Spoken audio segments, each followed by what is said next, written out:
அனைவருக்கும் வணக்கம். இன்னைக்கு நம்ம சேனல்ல என்ன பார்க்க போறோம்னு பாத்தீங்கன்னா, மார்ச் 3ஆம் தேதி மிக மிக முக்கியமான சந்திர கிரகணமானது வருகிறது. இந்த கிரகணத்தை பற்றிய விவரங்களை இந்த வீடியோல நாம முழுமையா பார்த்து தெரிந்து கொள்ளலாம். அதே போல இந்த கிரகணத்துடைய தாக்கத்தால் மிதுன ராசி நேயர்களுக்கு ஏற்படக்கூடிய நன்மைகள் என்ன, ஏற்படக்கூடிய தீமைகள் என்ன அப்படிங்கறத நம்ம இந்த வீடியோ மூலம் தெரிந்து கொள்ளலாம். கிரகணம் எந்த நேரத்துல தோன்றி மறையும், இந்த கிரகணத்தன்று நாம செய்யக்கூடிய விஷயங்கள், அதாவது கடைபிடிக்கக்கூடிய சில விஷயங்கள் என்னென்ன அப்படிங்கறதையும் நாம தெரிந்து கொள்ளலாம். சோ மிதுன ராசி நேயர்கள் எந்த நட்சத்திரத்தில் பிறந்திருந்தாலும் இந்த வீடியோவை ஸ்கிப் பண்ணாம முழுமையா பார்த்து பயனடைங்க. கண்டிப்பா மிதுன ராசி நேயர்களுக்கு என்ன மாற்றம் காத்திருக்கு அப்படிங்கறத நாம தெரிந்து கொள்ளலாம். முதல்ல இந்த சந்திர கிரகணம் அப்படின்னா என்ன, எந்த நேரத்துல தோன்றி எந்த நேரத்துல மறையும் அப்படின்ற தகவலை நம்ம பார்க்கலாம். இந்த சந்திர கிரகணம் மார்ச் 3ஆம் தேதி அன்று நிகழப்போகுது. அதாவது இந்த வருடத்தில் வரக்கூடிய முதல் சந்திர கிரகணம் அப்படின்னு சொல்லலாம். இது வானில் தோன்றும் போது பாத்தீங்கன்னா ரத்த நிலவாக தோன்றும் அப்படின்னு சொல்லப்படுது. அதாவது மாலை நேரத்துல தோன்றுவதால் இந்த கிரகணம் இந்த மாதிரி ஒரு சூழலை ஏற்படுத்தும் அப்படின்னு நம்ம சொல்லலாங்க. பூமி சூரியனுக்கும் சந்திரனுக்கும் நேர்கோட்டில் வரும் பொழுது பூமியினுடைய நிழல் பாத்தீங்கன்னா சந்திரனை மறைப்பதால் சந்திர கிரகணம் ஏற்படுது அப்படின்னு நம்ம சொல்லலாம். இந்த கிரகணத்தின் போது சந்திரன் அடர் சிவப்பு நிறத்தில் காட்சியளிக்கும். அதனால இதனை நாம ரத்த நிலவு அப்படின்னு சொல்லலாம். முழு கிரகண நிலை பாத்தீங்கன்னா சுமார் 58 நிமிடங்கள் மட்டுமே நீடிப்பதாக சொல்லப்படுது. இந்திய நேரப்படி பாத்தீங்கன்னா மாலை வேளையில கண்டிப்பா இது நிகழலாம். இந்தியாவில் சந்திரன் உதிக்கக்கூடிய நேரத்தில் பாத்தீங்கன்னா கிரகணம் ஆரம்பிக்கிறதுனால நாட்டில் பெரும்பாலான பகுதிகளில் கிரகணத்தின் இறுதி நிலையை மட்டுமே பார்க்க முடியும் அப்படின்னு சொல்லப்படுது. மாலை 4:58 மணிக்கு தொடங்கக்கூடிய நிழல் கிரகணம் முழு கிரகணமாக மாறலாம். அதே போல மாலை 5:32 மணிக்கு பாத்தீங்கன்னா முழு கிரகணம் முடிவுக்கு வரலாம்.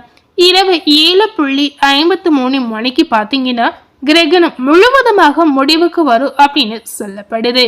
இந்தியாவில பெரும்பாலான பகுதிகளில் நாம இதனை பார்க்கலாம்.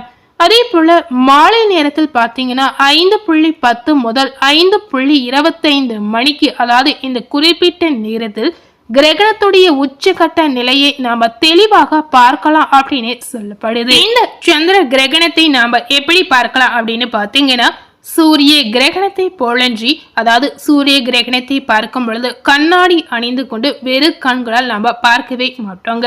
ஆனா இந்த சந்திர கிரகணத்தை நாம வேறு கண்களால் கண்டிப்பா பார்க்கலாம். சிறப்பு கண்ணாடிகள் இதற்கு கண்டிப்பா அவசியமே இல்லை அப்படின்னு சொல்லப்படுது. சோ இந்த சந்திர கிரகணம் அப்படின்னா என்ன, சந்திர கிரகணம் எந்த நேரத்துல தோன்றி எந்த நேரத்துல மறையும் அப்படின்ற தகவலை நம்ம பார்த்திருப்போம். இந்த கிரகணத்துடைய தாக்கத்தால் மிதுன ராசி நேயர்களுக்கு ஏற்படக்கூடிய அற்புதமான மாற்றங்கள் என்னென்ன அப்படிங்கறத வாங்க இதனை தொடர்ந்து நாம பார்க்கலாம்.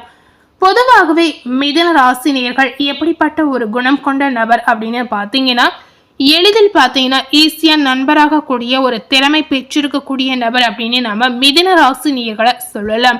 அதாவது மற்றவர்களை உடனடியாக புரிந்து கொள்ளக்கூடிய ஒரு அற்புதமான குணம் படைத்த நபர் அப்படின்னு மிதுன ராசி நேயர்களை நாம சொல்லலாம். உங்களுக்கு இந்த கிரகணத்துடைய காலகட்டத்துல பார்க்கும் பொழுது நீண்ட நாட்களாக இருந்து வந்த வீண் மனக்கவலை நிச்சயமா உங்களுக்கு நீங்கிடும். அதே போல எந்த ஒரு காரியத்திலும் பாத்தீங்கன்னா எதிர்பார்த்த வெற்றிகள் கிடைப்பதற்கு உங்களுக்கு தாமதமான காலகட்டத்தை எடுத்துக்கொள்ளலாம். இந்த கிரகண காலகட்டத்தில் மிதுன ராசி நேயர்களுக்கு எதிலாவது ஈடுபடக்கூடிய தூண்டுதல் நிச்சயமாக உங்களுக்கு ஏற்படலாம். அதனால இந்த மாதிரி தூண்டுதல் இருக்கும் பொழுது இதனை கவனமாக கையாள்வது ரொம்ப ரொம்ப அவசியம். கண்டிப்பா இந்த மாதிரி விஷயங்களை நீங்க தவிர்ப்பது உங்களுக்கு நல்லதாக இருக்கலாம். வீண் அலைச்சல், வீண் செலவுகள் இந்த காலகட்டத்தில் மிதுன ராசி நேயர்களுக்கு ஏற்படலாம். பயணங்களின் போது எச்சரிக்கை உங்களுக்கு ரொம்ப ரொம்ப அவசியம். தொழில் வியாபாரம் செய்யக்கூடிய மிதுன ராசி நேயர்களுக்கு பாத்தீங்கன்னா இந்த கிரகண காலகட்டத்தில் மந்த நிலை அனைத்துமே மாறலாம். வருமானம் உங்களுக்கு சேரக்கூடிய வாய்ப்புகள் இருக்கிறது.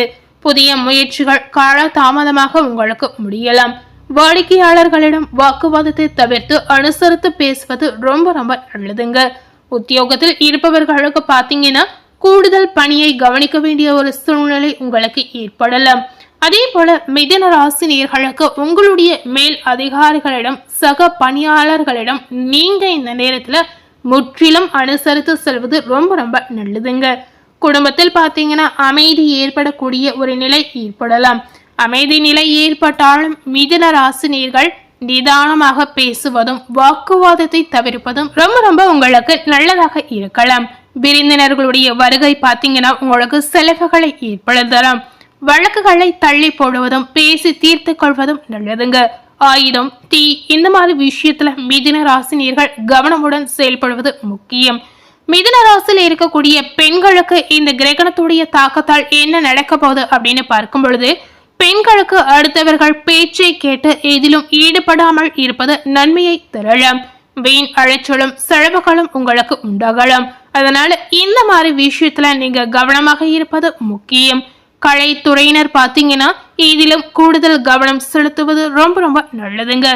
எதிர்பாராமல் பயணத்தில் உங்களுக்கு தடங்கள் ஏற்படலாம். அதே போல வெளியூர் பயணங்களை தள்ளி போடுவது உங்களுக்கு நன்மையை ஏற்படுத்தலாம். உடல் நலத்தில் கவனம் செய்வது உங்களுக்கு ரொம்ப ரொம்ப முக்கியம். மிதுன ராசியில இருக்கக்கூடிய அரசியல் துறையை சேர்ந்தவர்களுக்கு பாத்தீங்கன்னா புத்தி கூர்மை உங்களுக்கு இந்த நேரத்துல அதிகப்படியாக இருக்கலாம். உங்களுடைய புத்தி கூர்மையை வைத்து வெற்றிக்கான வழியை நீங்களே தேடிக்கொள்ளலாம். போட்டிகளையும் பொறாமைகளையும் சந்தித்தாலும் பொறுமையுடன் செயல்பட்ட அவற்றை சமாளிக்கக்கூடிய தன்னம்பிக்கை மிதுன ராசினியர்களுக்கு இந்த காலகட்டத்தில் நிச்சயமா ஏற்படலாம். உங்களுடைய சமயோஜித புத்தியால் பிரச்சனைகளிலிருந்து தப்பித்துக் கொள்ளக்கூடிய சூழல் உங்களுக்கு ஏற்படும். மிதுன ராசியில இருக்கக்கூடிய மாணவ மணிகளுக்கு இந்த கிரகண தாக்கத்தால் என்ன நடக்கு அப்படின்னு பாத்தீங்கன்னா, மாணவர்களுக்கு உயர் கல்வி பற்றிய எண்ணம் இந்த நேரத்தில் உங்களுக்கு அதிகரிக்கலாம். அதே போல கூடுதல் மதிப்பெண் பெற படிப்பில் வேகம் காட்டக்கூடிய ஒரு சூழலும் உங்களுக்கு ஏற்படலாம். இந்த கிரகண தாக்கத்தால் மிதுன ராசி நேயர்களுக்கு ஏற்படக்கூடிய நல்ல விஷயங்கள் என்ன, ஏற்படக்கூடிய தீமைகள் என்ன அப்படிங்கறத நாம தெரிந்திருப்போம். அதே போல இந்த சந்திர கிரகணம் நடக்கக்கூடிய நேரத்தில், அதாவது சந்திர கிரகணத்தின் போது சில விஷயங்களை கண்டிப்பா நம்ம கடைபிடிப்பது ரொம்ப ரொம்ப முக்கியம் அப்படின்னு சொல்லலாம். சோ என்ன மாதிரி விஷயத்தில் இந்த மாதிரி நேரத்துல நம்ம கடைபிடிக்கணும் அப்படிங்கறத வாங்க பார்க்கலாம். சந்திர கிரகணமானது மார்ச் 3ஆம் தேதி அன்று நிகழப்போகுது. இந்த கிரகண நேரத்தில் என்ன செய்யணும் அப்படின்னு பாத்தீங்கன்னா, கிரகணம் தொடங்குவதற்கு 2 மணி நேரத்திற்கு முன்னதாகவே நீங்க எந்த உணவையும் சாப்பிடவே கூடாதுங்க. அதே போல குறிப்பாக கர்ப்பிணி பெண்களா இருந்தீங்கன்னா வீட்டை விட்டு வெளியே செல்லக்கூடாது அப்படின்னு சொல்லலாம். கோவில்கள் பாத்தீங்கன்னா இந்த சந்திர கிரகணத்தின் போது அனைத்துமே நடை சாத்தப்பட்டிருப்பது ரொம்ப ரொம்ப முக்கியம். அதே போல ஏற்கனவே நீங்க உணவுகளை சமைத்து வைத்திருந்தாலும் சரி, இல்ல செய்து வைத்திருக்கக்கூடிய உணவுகளாக இருந்தாலும் சரி, இந்த மாதிரி உணவுகளில் நீங்க தர்ப்பை புள்ளினை போட்டு வைப்பது ரொம்ப ரொம்ப முக்கியம்.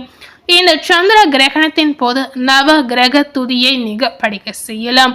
அதே போல சந்திர கிரகணத்துக்கான துதியை உங்களுக்கு ஏதாவது தெரிந்திருந்தாலும் நீங்க படிக்க செய்யலாம்.